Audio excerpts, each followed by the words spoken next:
Hello everyone, welcome to a online solution. तो daily आपको 12 बजे वीडियो मिलती है सब्जेक्टिव क्वेश्चन का, और मैं एक नया मुहिम चालू किया हूं। अभी कल मैं आपको पढ़ाया था बहुपद वगैरह बताया था, मैं 2-4 वाले रैखिक समीकरण भी बताया था। उसमें जो जो इंपॉर्टेंट सवाल था वो मैं आपको बताया था, ठीक है।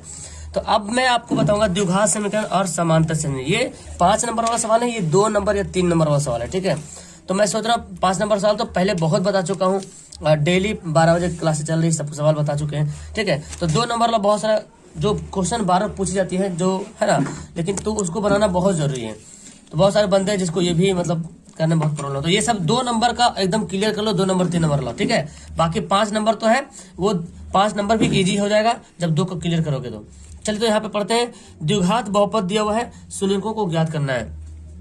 चलिए शून्यक यहाँ पे हमको निकालना है, तो चलिए शून्यक निकालते हैं। शून्यक 2 टाइप से निकाल सकते हैं। अगर आपको बोल देगा द्विघातीय सूत्र से निकालिए तो सूत्र से निकालना पड़ेगा, और नहीं तो आपको यूं ही जो गुणनखंड विधि से बनाते हैं उसी तरह से निकालिएगा, ठीक है। तो सवाल हमारा क्या दिया हुआ है, द्विघात समीकरण दिया हुआ है x² - 5x + 6, ये हमारा दिया हुआ है, ठीक है। अब क्या करते हैं, हमको शून्यक निकालना है। तो इतना बराबर 0, जब ये बहुपद जो दिया हुआ द्विघात बहुपद इतना बराबर 0 लिख देंगे। अब देखिए क्या करेंगे, आपको पता है इसको इससे गुना करना है, 6 एकम 6, और इसमें 2 टाइप से तोड़ सकते हैं। आप बोले सर 6 एकम 6 तोड़ेंगे, यानी कि 6 में से 5 घटेगा तो 6 में से 1 घटेगा तो 5 आएगा, 6 1 में तोड़ सकते हैं। तो जब 6 1 में तोड़ोगे ना तो गलत हो जाएगा, आपका आंसर नहीं आ पाएगा, ठीक है। तो इसको हमको 6 1 में नहीं बल्कि 2 3 में तोड़ना पड़ेगा। 3 दूना 6 होता है, तो इसको उसी रूप में लिखना पड़ेगा। x² - 3x - 2x बराबर +6 बराबर 0, इस रूप में लिखना पड़ेगा, ठीक है। अब क्या करेंगे, x ले लेंगे कॉमन, तो x से -3 आप खुद से बनाने की भी कोशिश करें, ठीक है। उसके बाद मिलाए आंसर। चलिए तो 2 यहाँ पे कॉमन ले लेंगे, x से देखिए माइनस निकल के कॉमन, तो क्या बचेगा, माइनस प्लस माइनस 2 3 6। तो देखो क्या x से -3 है, और क्या है x से -2 आया, इतना बराबर 0। अब क्या करना ये है कि x से -3 बराबर 0, तो x से बराबर क्या हो जाएगा, 3 हो जाएगा। और यहीं पे कर लेंगे x से -2 बराबर 0, तो x से बराबर क्या हो जाएगा, 2 हो जाएगा। तो x का वैल्यू 2 आ गया, इसलिए देखो एग्जाम में ऐसे ही बनाना, ठीक है, एकदम एक लाइन से देखने में थोड़ा लगे सुंदर।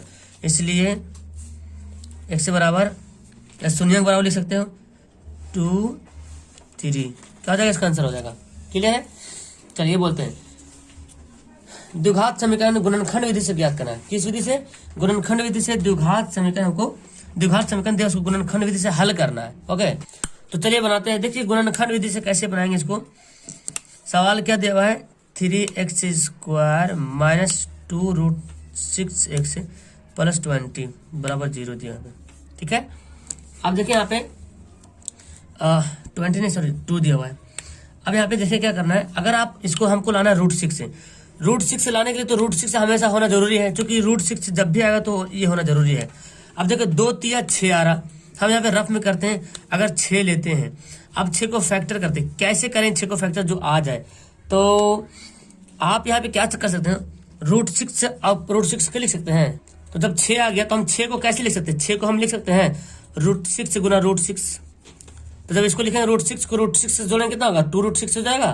तो हम यहाँ पे लिखेंगे 3x² - √6x -√6x। देखिए √6 को √6 से गुना करेंगे तो 6 आ जाएगा, जो कि ये भी पूरा हो रहा रूल, 2 3 6 अच्छे भी यहाँ पे आ रहा। और ये दोनों को अगर जोड़ते तो -2√6 आ रहा, ठीक है, +2 बराबर 0। अब क्या करेंगे यहाँ पे, हम यहाँ पे कॉमन लेंगे। कॉमन क्या लें, कॉमन हमको पता है √3 लेना पड़ेगा। क्या लेना पड़ेगा, √3। देखो कैसे √3 लेंगे कॉमन, तो √3 जब कॉमन ले लेते हैं अंदर में क्या बचेगा, √3 एक से बच जाएगा, क्योंकि गुना करो। देखो √3 को √3 गुना करेंगे तो 3 हो जाएगा, x² हो जाएगा माइनस √3 इसलिए कॉमन लिए क्योंकि 3 इसके अंदर, तो 3 आ ही नहीं सकता, जब भी आएगा तो रूट में आएगा, ठीक है। तो अब √3 निकल गया तो गुना में क्या बचेगा, √2 बचेगा, क्योंकि 2 3 6 √6 देखो आ गया। यहाँ पे क्या कॉमन है, यहाँ पे हमको √2 लेना पड़ेगा कॉमन, क्योंकि हमको इसमें खोजना है, इसमें 2 नहीं है, इसमें √2। अरे 4 का स्क्वायर √4 का तो सिर्फ 2 होता है, तो √6 यहाँ पे कैसे निकालेंगे आप, इसलिए हमको √2 कॉमन लेना पड़ेगा। तो जब √2 कॉमन लेंगे तो क्या बचेगा, √3,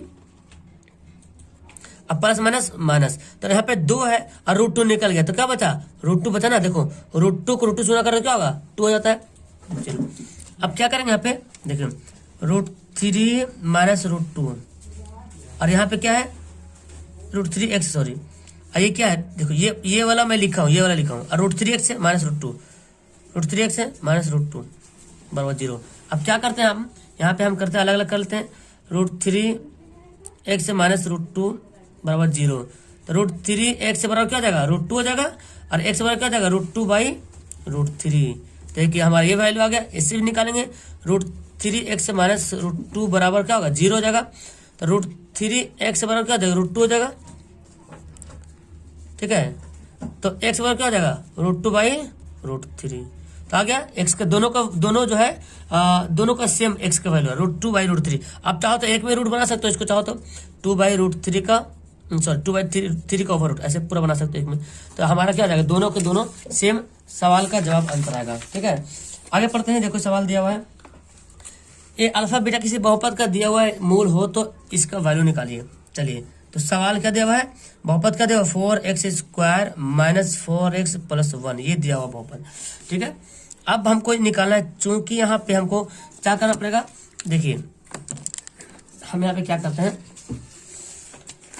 सवाल क्या है, अल्फा बीटा, ये वाला है ना, alpha by beta plus beta by alpha, ये दिया हुआ है।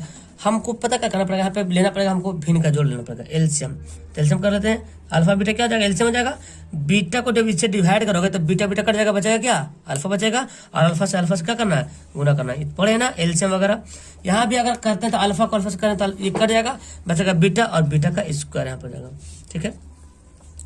अल्फा प्लस बीटा का होल स्क्वायर, देखो A square plus B square, क्या फॉर्मूला होता है, ए प्लस बी का whole square minus 2 into A B. जहाँ ए है वहाँ पे अल्फा है, जहाँ बी है वहाँ पे बीटा, ये बात याद रखें। चलिए अब क्या करेंगे यहाँ पे, अब ये जी है, एक मिनट, अब बाई नीचे है, ये क्या अल्फा इंटू बीटा क्या होता है, इसको अल्फा इंटू बीटा रहें तो फिर फॉर्मूला बैठाता है। अभी हम क्या होता है, देखो अल्फा प्लस बीटा का whole square, a plus b, alpha plus beta क्या होता है, माइनस बी बाई ए, क्या होता है, माइनस बी बाई ए का होल स्क्वायर, 2 इंटू, और अल्फा बीटा क्या होता है, सी बाई ए होता है, बाई ए, ये भी है alpha into beta, C by A, clear है। अब नीचे क्या करते हैं, वैल्यू पुट करते हैं। तो चूंकि यहाँ पे आपको पता क्या चलेगा, यहाँ पे ए का वैल्यू कितना है, देखो ये 4 है ना, ये ए का वैल्यू, एक्स स्क्वायर का गुणांक को ए बोलते हैं, और जो एक्स का गुणांक है वो बी है, तो बी कितना है, -4 है, और सी कितना है, 1 है। अब यही वैल्यू हमको यहाँ पे बैठाना है, तो बी का वैल्यू कितना आ गया, -4 आ गया, बी का वैल्यू -4 आ गया, तो -4, यहाँ भी माइनस है तो माइनस माइनस कर दे प्लस, क्योंकि यहाँ फॉर्मूला भी माइनस है और यहाँ भी माइनस, तो माइनस माइनस प्लस कर दे, 4 बाई ए कितना है, देखिए ए भी 4 है, माइनस 2 इंटू सी कितना है, सी देखो 1 है, और ए कितना है, ए 4 है, यहाँ पे 1/4। तो देखो ये तो कट जाएगा ना, 4 से कट गया, क्या बचेगा, 4 से कट जाएगा, क्या बचेगा, 1 बचेगा। मतलब क्या लिखेंगे, 1 का स्क्वायर तो 1 ही होता है, 1 का स्क्वायर तो 1 होता है ना, 1 का स्क्वायर लिखो चाहे लिखो, 1 ही लिखो। आगे काटो, 2 दूना मत काटो, सो रहने दो, 2/4 रहने दो, 2/4 क्यों रहने दे, देखो ये पता चलेगा। ये 1/4 को ऐसे रहने देते हैं। अब देखिए ये बना, इसको एलसीएम लीजिए, क्या करेंगे, एलसीएम लेंगे ना, तो ये तो बड़ी वाली लाइन है ये। अब इसको एलसीएम लेंगे, देखो 4 एलसीएम लिए तो कितना बचेगा, 4 - 2, और नीचे क्या 1/4। अब क्या करेंगे, ये जो देख रहे हैं ना, ये बड़ा वाला भाग, इसको बदल देंगे गुना में, तो कितना हो जाएगा, 4 से 2 घटेगा, 2/4 गुना 1 ये 4 ऊपर चल जाएगा और नीचे जाएगा 1, कट गया, कितना गया 2, इसका आंसर हो जाएगा। तो यहाँ पे बोलता है चौथा सवाल कि द्विघात समीकरण cx² - bx + a = 0 के विवेचक शून्य हो तो समान मूल बीटा का मान क्या होगा। तो मूल भी समान होगा, जब विवेचक शून्य होगा ना, जिस द्विघात समीकरण का अगर विवेचक शून्य हो तो उसका मूल मतलब अल्फा बीटा दोनों क्या होगा, समान होगा, ठीक है। चलिए तो हम बनाते हैं, तो पहले बोलते विवेचक क्या है, समान है। तो चूंकि यहाँ पे पहले लिखते हैं द्विघात समीकरण जो दिया हुआ है, द्विघात समीकरण क्या दिया हुआ है, cx² - bx + a = 0, ये दिया हुआ है द्विघात समीकरण, ठीक है। अब चूंकि यहाँ पे बोल रहा क्या, विवेचक शून्य हो, d = 0। जब d 0 होता है तो हमको निकालना पड़ेगा, पहले जब d बोलते विवेचक पहले बोलते शून्य हो, विवेचक शून्य हो, हमको कुछ d निकालने की जरूरत नहीं, क्योंकि पहले बोलते विवेचक क्या हो, विवेचक शून्य हो। हम यहाँ पे निकालेंगे तो शून्य ही पहले बोलते विवेचक शून्य हो, तो विवेचक शून्य हो तो मूल क्या होगा, मूल बड़ा समान मूल, मतलब अल्फा बीटा दोनों क्या होगा, वैल्यू बराबर होगा। इसलिए हम क्या निकालेंगे, फॉर्मूला तो ना -b ± √d/, 2a। ठीक है, अब यहाँ पे देखते हैं माइनस, और b का वैल्यू कितना है, देखिए ये b है और यहाँ b का वैल्यू कितना माइनस b है। ये फॉर्मूला में माइनस b है और सवाल में माइनस b भी लिखा, मतलब बदकिस्मती की बात बोले यहाँ पे, चाहे जो बोलो, माइनस b तो ऑलरेडी दिया और ये फॉर्मूला में माइनस b है और यहाँ बोला सवाल में माइनस b है, तो माइनस माइनस हम यहाँ पैसे लिखते हैं।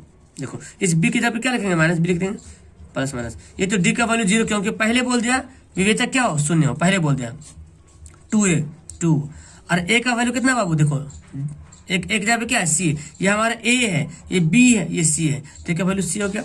अब देखिए यहाँ पे minus minus plus b 2c, इसलिए अब इसको अल्फा भी वही है बीटा भी वही, क्यों, क्योंकि मूल क्या हो गया, ए, विवेचक क्या हो गया, शून्य हो गया, डी क्या हो गया, शून्य हो गया, इसलिए बीटा बराबर क्या हो जाएगा, b/2c। बस इतना ही छोटा सवाल, ये ऑब्जेक्टिव सवाल में पूछा जाता है, तो आपको मैं बताया था, शायद उस दिन समझ में नहीं आया होगा आपको, इसलिए मुझे लगा कि मैं बता दूँ। चलिए अगला सवाल पढ़ते हैं। द्विघात समीकरण दिया हुआ है कि एक ऐसा मान निकाले जो उसके मूल बराबर, देखिए मूल क्या होगा, बराबर होगा, तो मूल बराबर बोले तो समझ आ रहा ना, मतलब कि यहाँ पे द्वितीय समीकरण क्या, 2x² प्लस kx प्लस 3 बराबर 0 दिया। ठीक है, मूल बराबर बोल रहा, मूल बराबर, चूंकि d बराबर 0, तो हम क्या करेंगे, इसलिए d का वैल्यू क्या था, b² माइनस 4ac बराबर 0। हम d का पे फॉर्मूला लिख सकते हैं यहाँ पे। अच्छा वहां पे क्यों ना लिखें, क्योंकि हमको पता है पहले बोले कि बराबर 0 होगा, तो अल्फा बीटा निकालने का वही तरीका था यहाँ पे। ठीक है, आप क्या करते हैं यहाँ पे, b कितना है, देखिए ये क्या है, b है, ये a b c, b कितना है, k है, तो k का स्क्वायर माइनस 4, और a का वैल्यू कितना है 2, और c का वैल्यू कितना है 3 बराबर 0, तो k का स्क्वायर माइनस 4 दूना 8 24 बराबर 0, तो k का वैल्यू क्या होगा, प्लस 24 हो जाएगा स्क्वायर। अब यहाँ पे क्या करेंगे, हम इस स्क्वायर को इधर भेजेंगे, तो क्या हो जाएगा 24 का वर्ग रूट हो जाएगा, है ना, तो k बराबर क्या हो जाएगा 6, इसको 24 को तोड़ सकते हैं यहाँ पे, ऐसे भी आंसर कर सकते हैं कि आप तोड़ कर आंसर दीजिए, ज्यादा बेहतर रहेगा। ठीक है, तो 2 दूना 4 4 6 24 होता है ना, 2 दूना 4 4 6 24, ये क्या हो जाएगा, आंसर हो जाएगा, यही आपका बिल्कुल सही आंसर। क्लियर है, देखो द्विघात समीकरण दिया हुआ है, इसका मूल निकालना है, क्या निकालना है, इसका मूल। अब इसका मूल आप द्विघात समीकरण से निकाल सकते हैं, चाहे जैसे भी निकाल सकते हैं, तो चलिए निकालते हैं इसको हम। क्या दिया हुआ है, x² माइनस 2√2x प्लस 1 बराबर 0। द्विघात समीकरण दिया हो तो कोशिश करना है द्विघात वाला जो सूत्र होता है ना, उससे निकालने की कोशिश कीजिएगा। ठीक है, चलिए तो हम क्या करेंगे, पहले तो हम d निकालते हैं, d बराबर निकालते हैं, क्या फॉर्मूला होता है, b² माइनस 4ac। b का वैल्यू कितना है, देखो ये हमारा क्या है, b है, 2√2 माइनस में दिया, देखो माइनस दिया स्क्वायर माइनस 4, a का वैल्यू कितना है 1 है, c का वैल्यू कितना है 1 है, तो कितना हो जाएगा, देखो √2 का स्क्वायर 2 होता है, √2 का स्क्वायर क्या करेंगे 2 करेंगे, और तो 2 का स्क्वायर 4 होता है, 2 का स्क्वायर 4 और √2 का स्क्वायर 2, तो 2 2 4 4 2 8 माइनस 4 कितना गया 4 आ गया। इसलिए हमको निकालना द्विघात समीकरण का मूल निकाले, मूल बराबर इसको मूल बोलते हैं। ठीक है, minus b plus minus over root d/2a, तो हम डायरेक्ट यहाँ पे d लिखते हैं, आप चाहो तो यहाँ पे b² माइनस 4ac भी लिख सकते हो। ठीक है, अब क्या हो जाएगा, ओके, तो हमारा ये हो गया, हम चाहो तो 20 माइनस 4ac भी रख सकते हैं यहाँ पे, तो लंबा लिखने की क्या जरूरत है। ओके, तो माइनस b, अच्छा b का वैल्यू कितना है, देखो यहाँ वैल्यू पुट करेंगे, b का वैल्यू कितना है माइनस 2√2, तो माइनस ये फार्मूला वाला माइनस है, और माइनस 2√2 माइनस प्लस, और d का वैल्यू कितना है, देखो 4 आया था, d का वैल्यू 4 आया था बाई 2 इंटू a का वैल्यू कितना है 1 है 1। अब क्या करते हैं यहाँ पे, देखिए माइनस माइनस प्लस हो जाएगा 2√2, ये क्या हो जाएगा, 4 को तोड़ोगे तो क्या होगा 2 निकलेगा, बाई 2 एकम 2। अब इसको आप क्या करें, एक बार प्लस एक बार माइनस लेके बनाते हैं। जब आप प्लस को जब चिन्ह लोगे तो क्या बनेगा 2√2 प्लस 2/2, तो 2 कॉमन ले लो यहाँ पे, है ना, तो कॉमन ले तो क्या हो जाएगा √2 प्लस 1/2 कट गया यहाँ पे, तो हमारा आंसर ये हो जाएगा। अब अगर एक माइनस लेते हो तो क्या होगा 2√2, प्लस यहाँ पे क्या लेंगे माइनस 2/2, तो 2 कॉमन हो जाएगा यहाँ पे, 2 कॉमन मिलेगा, √2 माइनस 1/2, तो ये भी 2 का कैंसिल हो गया, तो एक वैल्यू हो गया √2 प्लस 1, एक √2 माइनस 1। क्लियर है, ये इसका आंसर हो गया। चलिए देखो मूलों का योग का गुणनफल दिया तो बहुपद निकाला, बहुत आसान सवाल है। योग तथा गुणनफल मतलब अल्फा प्लस बीटा जो यहाँ पे दिया हुआ है वो 1/4 दिया हुआ है। ठीक है, और अल्फा इंटू बीटा जो दिया हुआ है 1/4 हुआ, तो मूलों का गुणनफल हमको निकालना है। चलिए तो हम कैसे निकालेंगे मूलों का गुणनफल? तो चूंकि हम क्या जानते हैं, सॉरी द्विघात बहुपद निकालना, बहुपद है ना, क्योंकि बहुपद बराबर फॉर्मूला का होता है दो घात वाला है, ठीक है, x square minus alpha plus beta x minus plus alpha into beta बराबर 0, ठीक है। ये 0 आप लिखेंगे क्योंकि बहुपद होता है। अब क्या करेंगे, एक्स का वैल्यू यही है, alpha into alpha plus beta कितना है 1/4 आया, x plus alpha into beta कितना है 1/4, यानी दोनों 1/4 ही है बराबर 0। अब क्या करेंगे, एक्स स्क्वायर माइनस है ना 1 या एक्स बाई करो, एक्स को 1 से गुणा करो, x/4 प्लस 1/4 बराबर 0। अब यहाँ पे 4 चल क्या लो, एलसीएम ले लो, तो 4x square minus x plus 4 बराबर 0। इस 4 इधर जाकर क्या बनेगा, 0 बनेगा, तो 4x square minus x plus 1 बराबर क्या जाएगा 0। यही आपका क्या जाएगा आंसर, यही तो है बहुपद निकालने के लिए, ठीक है, क्लियर है। तो आप जब ऐसे सवाल दिया है तो आप आराम से बना सकते हो। इसका फॉर्मूला याद रखिए, x square minus alpha plus beta into alpha into beta. Okay, तो चलिए अगला सवाल पढ़ते हैं। सवाल बहुत समांतर श्रेणी से भी सवाल यहाँ पे दिया हुआ है, ठीक है, तो कोशिश करेंगे ज्यादा सवाल बनाने के लिए, टाइम बहुत कम है। द्विघाती सूत्र से देखिए हल करना है, लिख दिया डायरेक्ट कि द्विघाती सूत्र से हल कीजिए। चलिए तो क्या करेंगे हम, क्या दिया हुआ 2x square plus x minus 528 बराबर 0, ठीक है। तो आपको क्या निकालना पड़ेगा, डी निकालना पड़ेगा। फॉर्मूला क्या होता है, बी स्क्वायर माइनस 4ac होता है। बी कितना है हमारा, देखो ये 1 है, एक्स का वैल्यू 1 है तो 1 का स्क्वायर, 4 ए का वैल्यू कितना है 2 है, 80 का वैल्यू माइनस 528 है। तो लंबा यहाँ पे देखने को मिलेगा 1 माइनस माइनस माइनस प्लस, गुना कर देंगे, 4 दूना 8 गुना 528, ठीक है, गुना कर देते हैं, तो 1 प्लस 8 64 के 4 बचा 6, 8 दूना 16, 16 6 22 के 2 बचा 2, 8 5 40 2 42, कितना गया 42 24 आ गया। तो चलिए यहाँ पे आ गया, अब जिसको जोड़ देते हैं क्या हो जाएगा 42 25 हो जाएगा, ठीक है, 42 25 हो जाएगा। अब हम क्या करते हैं, फॉर्मूला लिखते हैं, इसलिए एक्स का फॉर्मूला जो होता है minus B plus minus over root d/2a, ये फॉर्मूला होता है द्विघाती सूत्र, द्विघाती समीकरण, द्विघाती सूत्र यही होता है, ठीक है। अब देखिए माइनस बी दिया ना, तो माइनस, और बी का वैल्यू कितना दिया, देखो 1 दिया है, बी का वैल्यू 1, तो लिखेंगे 1 प्लस माइनस, और डी का वैल्यू कितना आया था, रूट लिखेंगे 42 25/2, और ए का वैल्यू कितना है, ए का वैल्यू 2 है, तो 2 यहाँ पे लिख देंगे। अब देखिए यहाँ पे क्या बचा, -1 प्लस माइनस, ये किसका वर्गमूल होता है, तो जब इसको बनाओगे तो ये 65 का वर्गमूल होता है, ठीक है, 65 का, 2 दूना 4 हो गया। अब क्या करेंगे यहाँ पे, आप इसको एक बार प्लस एक बार माइनस लेकर बना लो, एक बार प्लस लो एक बार माइनस लो, ठीक है। तो एक बार जब प्लस का वैल्यू लेंगे तो क्या बनेगा, -1 और प्लस ले लेंगे 65/4, तो कितना बचेगा 64/4, 16 चौक 64, तो एक का आंसर हमारा तो 16 आ जाएगा, ठीक है। और जब अगर माइनस लेते हैं तो क्या बनेगा, -1, ये प्लस लिया था ना एक बार, अब लेंगे -65/4, तो -66/4, इसको ज़्यादा है तो काट दो, 33 दूना 66, 2 दूना 4, -33/2 हो गया आंसर। ये तो बोल रहा, तो इसलिए एक्स बराबर क्या जगह 16 और -33/2, ठीक है। तो द्विघाती बहुपद से निकालने की बहुत इजी तरीका है। चलो ये बनाते हैं, यहाँ बोलता है के किस मान के लिए समीकरण जो दिया हुआ है मूल वास्तविक और समान है, वास्तविक और समान है, तो वास्तविक समान बोल दिया, मतलब के का वैल्यू निकालना, ठीक है। सवाल पहले बोल दिया वास्तविक और समान, कंडीशन दिया रहेगा वास्तविक और समान है, क्योंकि यहाँ पे दिया हुआ के -12 एक्स का स्क्वायर प्लस, फिर 2 दिया यहाँ पे ना, के -12 एक्स प्लस 2 इक्वल बराबर 0, इक्वल टू 0 दे दिया, ठीक है। अब चूंकि यहाँ पे बोला वास्तविक और समान है, तो क्या होता है डी बराबर 0 होता है ना, तो डी का वैल्यू कितना होता है, बी स्क्वायर माइनस 4ac बराबर 0। अब हम लोग यहाँ पे पुट करते हैं, बी का वैल्यू कितना है, देखिए ये क्या, ये पूरा जो है हमारा क्या है, बी है, कौन, ये वाला 2k -12 ऐसे है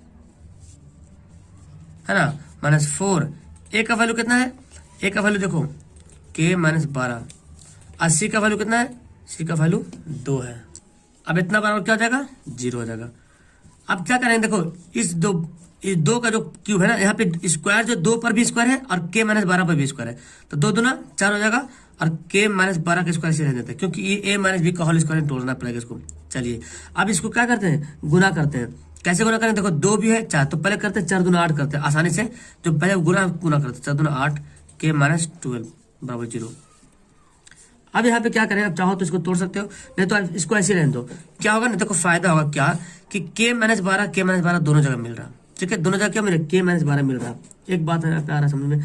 तो आप चाहो तो यहाँ से k-12 को क्या कर सकते हो, कॉपी कर सकते हो k-12 को, ठीक है। तो हम k-12 को कर लेते हैं यहाँ पे कॉपी। तो देखो यहाँ पे 4 है, यहाँ पे 8 है, यहाँ पे k-12 2 बार है, यहाँ पे k-12 1 है। तो कॉमन क्या होगा, 4 तो कॉमन हो जाएगा और k-12 ये क्या हो गया, कॉमन हो गया। कॉमन हो गया तो क्या बचेगा अब यहाँ पे बोलो, तो 4, तो इसमें से 4 निकल गया बाहर, k-12 निकल गया, तो एक तो बच जाएगा, एक पीस बचेगा, k-12 बच गया, हो गया। अब यहां से k-12 निकल गया बाहर, तो 8 में से कितना निकला, 4 निकला, गुना में 4 दूना 8, 4 निकला, तो 4 दूना 8 तो कितना बचेगा, 2 बचेगा। समझ में आया कैसे कॉमन हुआ। अब देखो यहाँ पे क्या करेंगे, ये तो घट जाएगा ना, चलिए तो 4 यहाँ पे चाहो तो गुना कर दे, तो ऐसे रहने दो k-12 और ये क्या जाएगा, x से -12 2 14 और 0। इसको 4 को गुना करोगे तो क्या हो जाएगा, 4 को उधर भेजोगे तो क्या बनेगा बोलो, 4 को जब कोई चीज को गुना को जब भाग करते हैं तो क्या होता है, 0 होता है। तो 4 को भेजेंगे क्या बन जाएगा, 0 बन जाएगा। अब क्या करेंगे, अलग अलग कर लो, k-12 बराबर 0, k बराबर क्या हो जाएगा 12 होगा ना, x -14 बराबर 0, तो x बराबर क्या हो जाएगा 14। तो k का वैल्यू एक तो ये भी आ गया, एक तो ये भी आ गया, यानी कि दो आंसर हो जाएगा, 14 भी और 12 भी। लेकिन यहाँ पे देखना पड़ेगा आपको कौन उचित है कौन उचित नहीं है।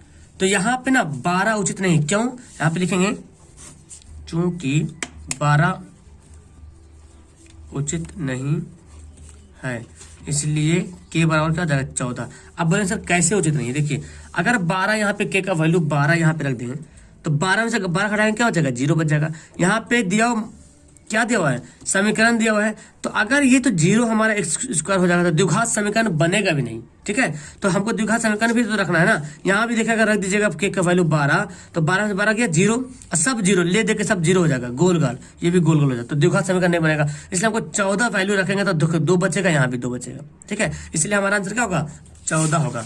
चलिए ये हो गया। अब पढ़ते हैं 12वां सवाल। अब कुछ सवाल आपका है, हम 9 तक पढ़े ना, इधर है 10 एपी का पढ़ते हैं। एपी का कुछ सवाल है यहाँ पे देख लें, बहुत इंपॉर्टेंट सवाल है।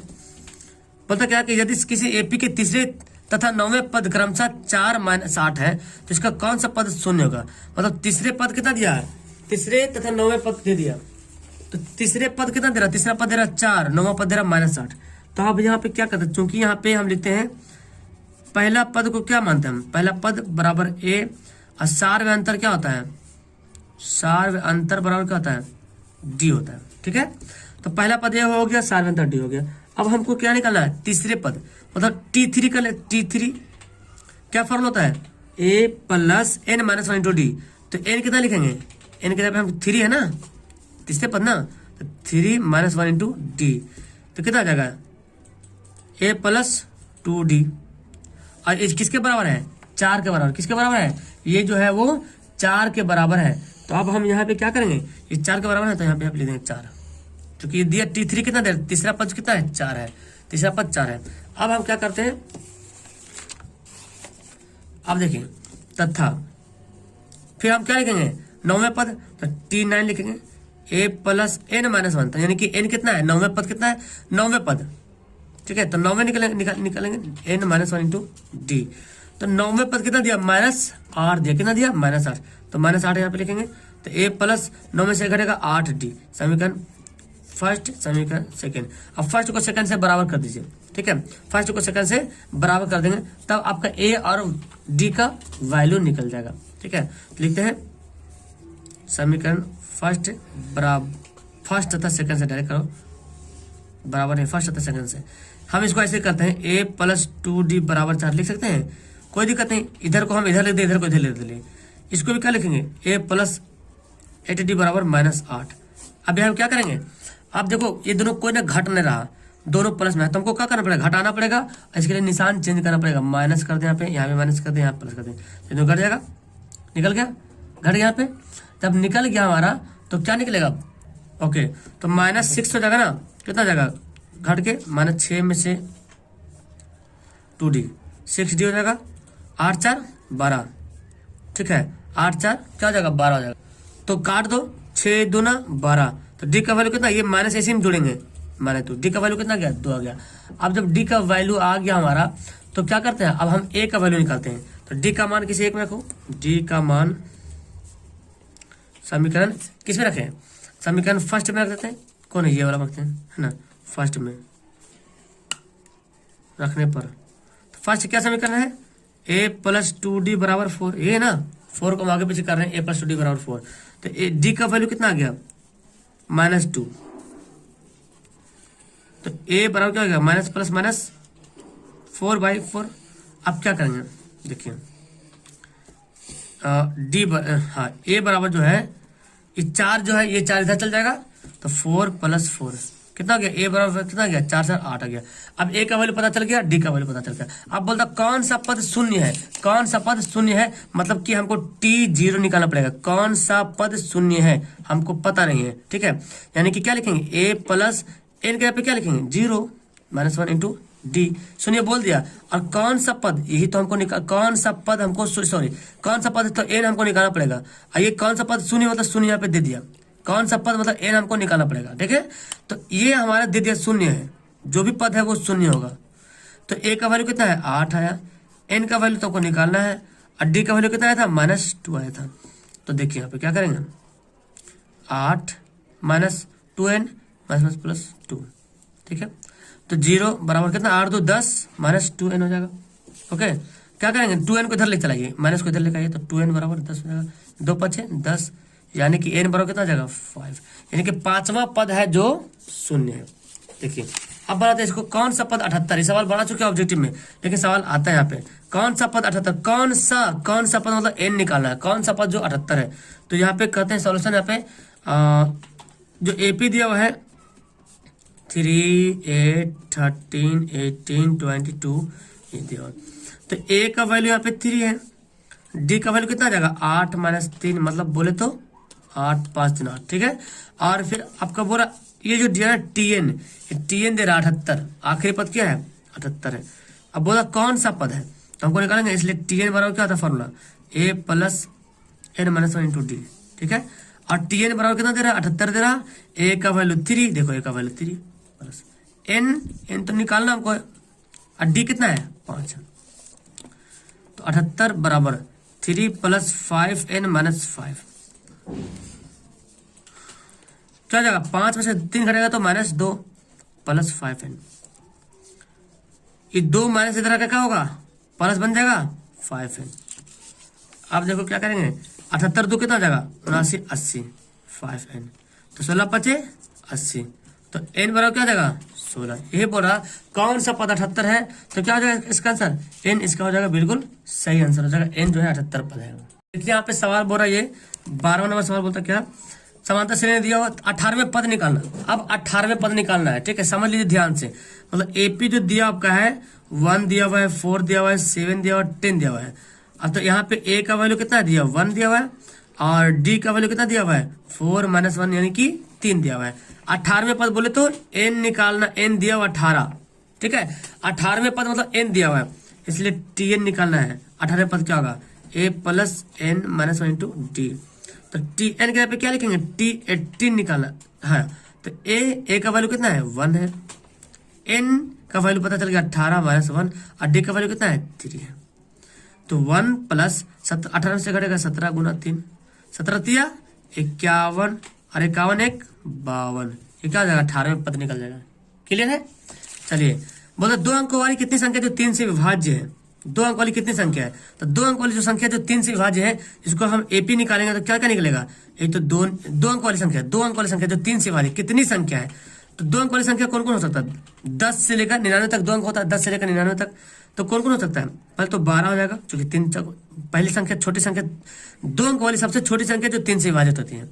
12 के बाद क्या होगा 15 हो जाएगा, 18 हो जाएगा, कहाँ तक जाएगा 99 तक जाएगा, ये भी तो 3 से काट रहा, ठीक है। अब कितनी संख्या है, तो चूंकि यहाँ पे a बराबर हो गया 12, d बराबर कितना हो जाएगा 15 - 12 बोले तो 3 हो जाएगा, और ये जो आखिरी जो tn दिया हुआ ये दिया हुआ 99, क्या दिया हुआ 99।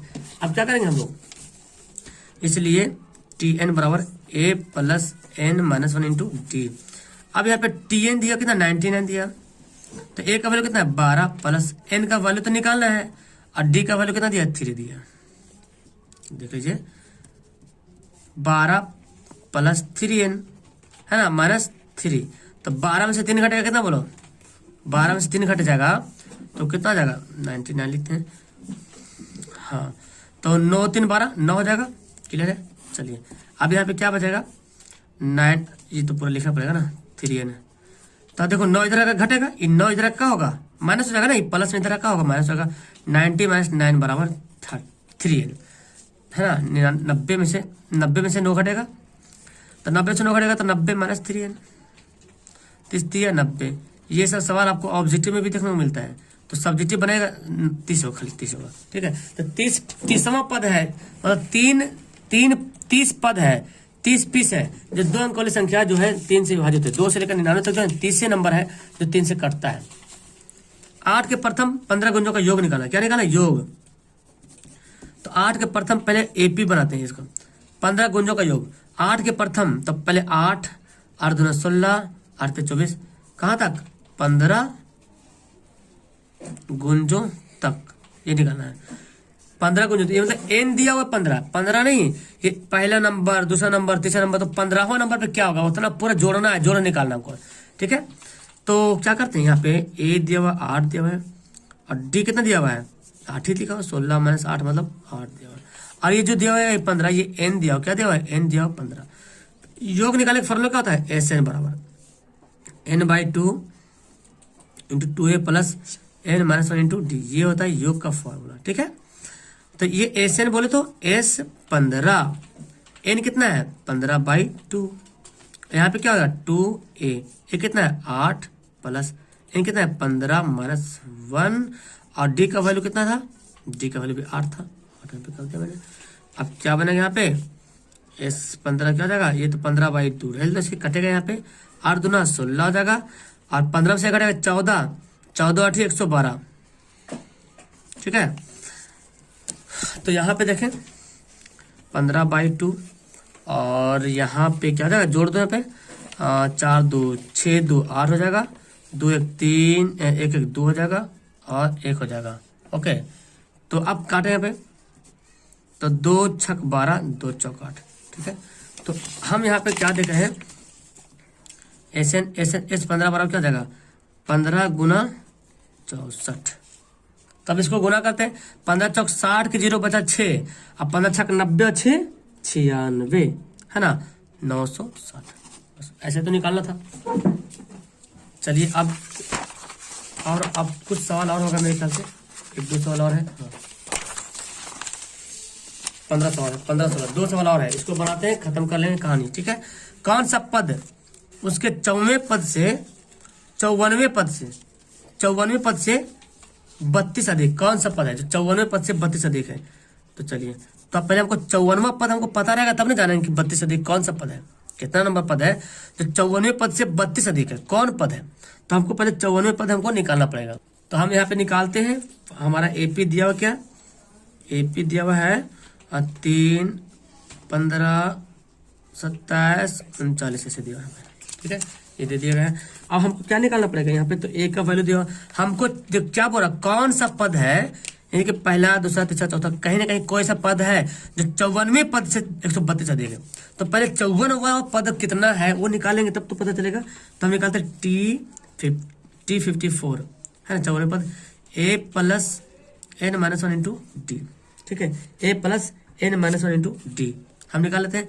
तो n हमारा क्या दिया 54 दिया, a का वैल्यू कितना है शुरू वाला a होता है, 54 दिया, n का वैल्यू 54 माइनस 1, और d कितना है घटाइए, देखो इसको घटाइए 15 में से हाँ ठीक है 5 में से 3 के 2 12 12 डिफरेंट आ रहा ना सबका, 12 डिफरेंट आ रहा, 7 में से 3 के 2 ठीक है 12 तो 12 डिफरेंट आ गया, 12 यहाँ पे लिख देते हैं।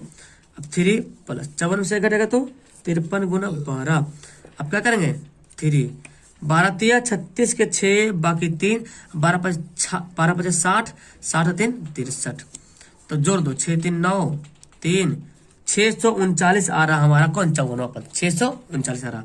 अब कौन सा पद जो इससे जो है इतना ज्यादा है, इससे एक ऐसा पद है जो इससे इतना ज्यादा है, मतलब उसका अगर निकालेंगे वो पद निकालेंगे तो ये दोनों को जोड़ के निकालना पड़ेगा, है ना। जैसे मैं बोलूं कौन सा पद है जो 3 से 12 ज्यादा है, तो बोलेगा सर दूसरा पद ही तो है, तो 3 से जो 12 ज्यादा है, तो 3 से 12 ज्यादा, 3 से 12 ज्यादा, तो 3 12 को क्या करेंगे थे, जोड़े थे, तब तो 15 आया था। यहाँ पर 54वें पद से 132 ज्यादा है, मतलब 54वां पद हमको पता चल गया ये है, तो 132 ज्यादा, तो ये हमको निकालना पड़ेगा, जोड़ देंगे। चलिए तो हम यहाँ पे लिखेंगे, इसीलिए नया पद लेते हैं, डायरेक्ट नया पद। क्या बोलता है 54वें पद से, तो 54वें पद कितना आया था 639 और 132, तो कितना आ गया 9 2 11 3 3 6 7 6 1 7, 771 आ गया। अब 771 जब आ गया है तब क्या करेंगे, तब इसको बनाएंगे कौन सा पद, ये कौन सा पद, इसका आखिरी पद पता चल गया हमारा, ये आखिरी पद ही होगा, जब भी होगा तो कहीं ना कहीं होगा, हमको ये कितना पद वो निकालना है, कितना पद है ये, कितना नंबर पे ये है, ठीक है, वो निकालना पड़ेगा। इसलिए हमको फिर निकालना पड़ेगा T7 Tn लिखते हैं, Tn बराबर a plus n minus 1 into T. अब ये जो Tn है ये इसको मानेंगे Tn आखिरी वाला को, 771 बराबर a का वैल्यू कितना बाबू 3 है, और ये तो हम निकाल चुके थे ना, ये तो सेम निकलेगा है ना, ये तो सब भी निकालेगा, सेम ही निकलेगा, क्योंकि ये वही सब सारी बातें यहाँ पे देखने को मिल रही है। लेकिन हमको n निकालना है, इसमें तो n दिया हुआ था, लेकिन हमको यहाँ पे n नहीं दिया हुआ है, और d का वैल्यू कितना दिया हुआ 12 दिया हुआ है, तो 771 बराबर 3 प्लस 12n माइनस 12। अब हम इधर बनाते हैं, देखो 12 में से 3 घटेगा कितना बचेगा 9 बचेगा, 12 में से 3 घटेगा तो 9 बचेगा, और 9 यहाँ पे आके क्या हो जाएगा घट जाएगा, 9 भी जाएगा क्या होगा घट जाएगा। तो आप क्या करते हैं यहाँ पे हम देखो करते हैं 771 बराबर 12 में से 3 घटेगा तो -9 होगा ना, -9 होगा, ठीक है, प्लस 12n, तो i -9 जाएगा क्या होगा जुड़ जाएगा, प्लस आगे क्या होता है 12 जुड़ जाता है, तो 780 बराबर 12n, तो n बराबर क्या जाएगा 780 बटा 12, और 12 से काटा पीटी करो, तो 12 से जब काटोगे तो आ जाएगा कितना 65 आ जाएगा, कितना 65। इसलिए हम यहाँ पे लिखते हैं, इसलिए यहाँ पे लिखते हैं, तो पहले n बराबर हो गया 65 आ गया, लेकिन यहाँ पे लिखेंगे इसलिए जो है 65वां पद जो है 65वां पद 54वें पद से 132 अधिक है या ज्यादा है। समझ में आया सवाल। चले ये लास्ट सवाल बनाते हैं, 12 पदों का समांतर श्रेणी का योग निकालना, योग इजी है ना, तो यहाँ पे कुछ नहीं दिया हुआ, योग निकालना है, तो यहाँ पे a कितना दिया है -27 दिया, ठीक है, d कितना दिया, कैसे निकालेंगे d, घटा लेंगे इसको इससे घटा लेंगे, तो -33 में से घटाएंगे -37, तो क्या जाएगा -33 माइनस प्लस 37, कितना गया बाबू 4 आ गया। और ये जो है 12 पदों का, पदों मतलब n दिया कितना 12, अब निकाले SN, S 12 निकालते हैं, फॉर्मूला लिख दो पहले n/2 into 2a plus n minus 1 into D, ये फॉर्मूला होता है। तो SN है ना, तो यानी कि S 12 निकालना पड़ेगा, तो n कितना है हमारा 12 दिया, 12/2 2a, और a का वैल्यू कितना है देखिए -37 है दिया, ठीक है, प्लस n का वैल्यू तुमको दिया 12 माइनस 1 इंटू डी का वैल्यू कितना आया था 4 आया था, ठीक है, तो कितना काटेंगे तो देखो 6 आ गया, ये कितना जाएगा -7 दूना 14 3 6 7 74, आई कितना देखो 12 में से घटेगा तो 11 11 चौक 44 है ना, 11 चौक 44, 6 74 में से 44 घटाइए कितना आएगा 0 30 है ना, माइनस में, तो 6 18 180, तो यहाँ पे आंसर आ गया 180, यही है वो पद। तो चलो हमारा आंसर आ गया, अब सारा सवाल बन गया, लगभग बहुत सारे क्वेश्चन मैं आपको पढ़ा दूंगा, तो उम्मीद है कि ये मजा आया होगा सेशन। इसी तरीके से मैं आपको कल फिर आपको लाऊंगा, ठीक है, कल फिर मैं आपको बताऊंगा, इसके अगला लेसन बताऊंगा, जो इंपॉर्टेंट सवाल मैं आपको सबको बता दूंगा, बहुत जल्दी बताएंगे। कम टाइम है, वीडियो थोड़ा लॉन्ग बन रहा क्योंकि समय कम है, ज्यादा क्वेश्चन बनाना पड़ रहा, ओके। आप लोग अगर लास्ट तक बने हुए तो इसके लिए शुक्रिया, थैंक यू, और वीडियो को देखें, सारा सवाल को अगर हो सके तो कॉपी पर लिख के बनाए, ज्यादा बेहतर होगा। That's all, thank you everyone, like करना मत भूलिएगा, ओके।